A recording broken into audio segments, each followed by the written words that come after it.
Pagpalang araw po sa inyo lahat. Nandito naman po ang iwagan ng Pangasinan na magbabagi po ng karulungan po sa inyo. Sana po ay tumutok po palagi dito sa iwagan ng Pangasinan at ipagkakalog ko po sa lahat po ang aking mga kakaya po dito sa iwagan ng Pangasinan.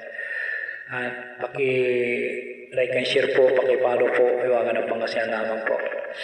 Nagsisik ko po sa inyo yung kapangyarihan kontra kaaway. Kung halimbawa po ay may kaaway po kayo na nagmamatikas po at ayaw pong sumuko sa inyo na ayaw makipag-ariklo ay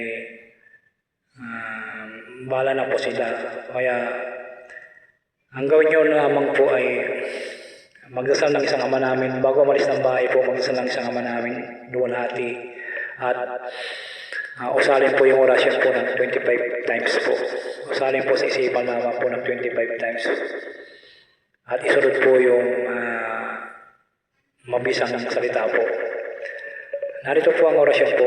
Sa ukong, Uriel, Isakam, Abrusim, Dinadyat, Imoikis, Amitram. 25 po, usalin po sa isipan lamang po. At isunod po ang isang bisis po na walang kaaway na mga kalapit sa akin. Yan naman po, maraming salamat.